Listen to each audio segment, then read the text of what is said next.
ሰላም ጤና ይስጥልኝ የጤናማ ህይወት ተመልካቾቼ። ዛሬ ማርገዝ የምትፈልግ ሴት የምታረግዝባቸውን ውስን ቀናቶች በሰፊው የምነግራችሁ ይሆናል።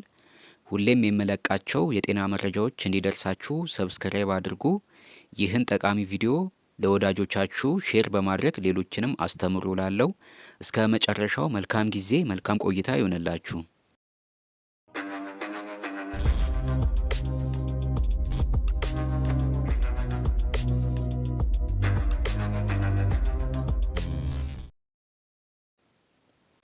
አንዲት ሴት በየትኛው ቀናት ላይ ግንኙነት ብታደርግ የማርገዝ እድሏን ከፍ ታደርጋለች የሚለውን ለማወቅ የወር አበባ ሳይክልን ወይም የወር አበባ ዑደትን መረዳት አስፈላጊ ነው። ሳይክሉ የሚጀምረው ፔሪየድ ከመጣበት የመጀመሪያው ቀን ጀምሮ ነው። ከዚህ ቀን ጀምሮ እንቁላል እስከሚለቀቅበት ቀን ያለው የመጀመሪያ ወቅት ነው። ፎሊኩላር ፌዝ ይባላል። እንቁላል ከተለቀቀበት ቀን ጀምሮ የሚቀጥለው ፔሪየድ እስከሚመጣበት ጊዜ ያለው ሁለተኛው ፌዝ ሲሆን ሉቲያል ፌዝ ይባላል። በወር አበባ ሳይክል ወይም ዑደት ውስጥ በጣም አስፈላጊ የሆነው ኦቭሌሽን የሚባለው ወቅት ነው። ይህ እንቁላል የሚለቀቅበት ወቅት ነው። ብዙ ሰዎች ይህን ጊዜ ስለማይጠቀሙበት ሳይወልዱ ለብዙ ጊዜ ይቆያሉ። ስለዚህ ማርገዝ የፈለገች ሴት ኦቭሌት የምታደርግበትን ቀን መረዳት ያስፈልጋል። ቀኑን ለማወቅም አስልተሽ ማወቅ ትችያለሽ፣ ወይም በዛን ወቅት የሚታዩ ምልክቶችን ትኩረት በማድረግ መለየት ትችያለሽ ማለት ነው። ቀኑን አስልተሽ ለማወቅ የወር አበባሽን ዑደት ርዝመት ወይም ፔሪየድ በየስንት ጊዜ ልዩነት እንደሚመጣ ማወቅ አለብሽ። ይህን ለማወቅ ፔሪየድ ያየሽበትን የመጀመሪያ ቀን ትይዣለሽ ማለት ነው። ከዛም የሚቀጥለው ፔሪየድሽ የሚመጣበትን የመጀመሪያ ቀን እሱንም ትይዣለሽ ማለት ነው። ይህ የፔሪየድሽን ርዝመት ወይም ሳይክል ያሳያል። በየወሩ ተመሳሳይ ሊሆን ይችላል ወይም የትንሽ ቀናት ልዩነትም ሊኖረው ይችላል። አማካይ የሚባለው ቀን 28 ቀን ቢሆንም ከ21 እስከ 35 ቀን ቢመጣ ጤናማ ነው ማለት ነው።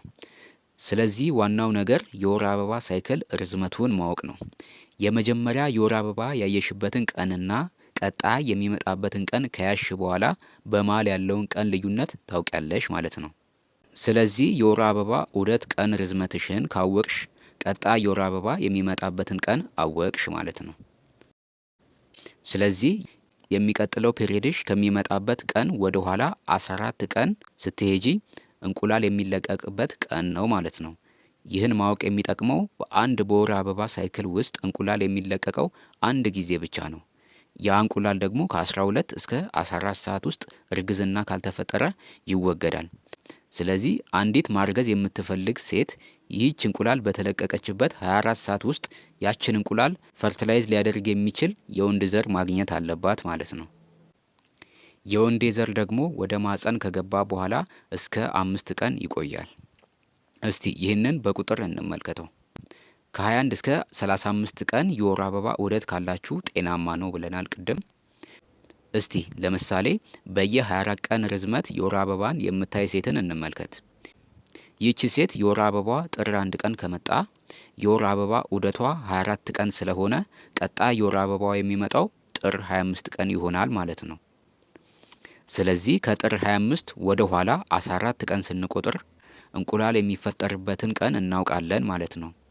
ስለዚህ ከጥር 25 ወደ ኋላ 14 ቀን ስንቆጥር ጥር 11ን እናገኛለን። ይህች ቀን እንቁላል የሚፈጠርባት ቀን ናት ማለት ነው።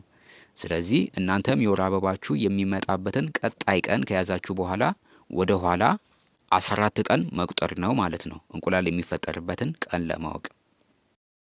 አንዳንዴ የወር አበባ ዑደት በተለያየ ቀን ርዝመት ሊመጣ ይችላል። ይህም ማለት የተወሰነ ቀን የለውም ማለት ነው። ለምሳሌ በ24 ቀን ከዛ በ25 ቀን በ26 ቀን ልዩነት ሊመጣ ይችላል። ይሄ እርስ በርሱ ልዩነት አለው ማለት ነው።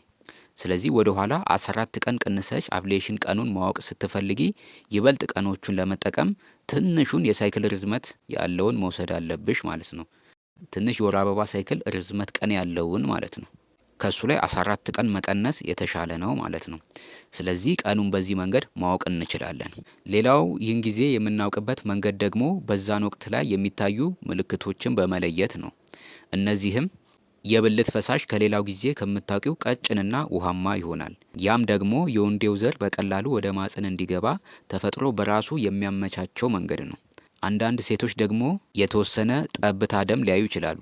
አንዳንዶቹ ደግሞ መጠነኛ የሆድ ቁርጠት ሊሰማቸው ይችላል። የሰውነት ሙቀት በተወሰነ መንገድ መጨመርም ሊኖር ይችላል። እነዚህ ደግሞ ሌላኛው ይህንን ወቅት የምናውቅባቸው መንገዶች ናቸው ማለት ነው። እንግዲህ ውድ ተመልካቾቼ ይህንን ወቅት አስልቶ ማወቅ ወይም መጠቀም ከከበዳችሁ ለማርገዝ የምታስቡ ጥንዶች አንድ ቀን እየዘለላችሁ በሌላኛው ቀን ወይም በሳምንት ከ3 እስከ 6 ቀናት ቢያንስ ለአንድ ዓመት ያህል ያለምንም መከላከያ እንድትጠቀሙ ይመከራል። እንግዲህ ውድ ተመልካቾቼ ለእርግዝና የተመቹ ወይም የተመረጡ ቀናት ላይ ጥሩ መሰረታዊ መረጃ እንደሰጠዋችሁ ተስፋ አደርጋለሁ።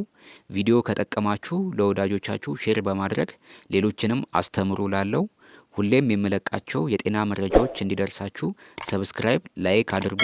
በቀጣይ በሌላ የጤና መረጃ እስከምንገናኝ መልካም ጊዜ፣ መልካም ቆይታ ይሆንላችሁ።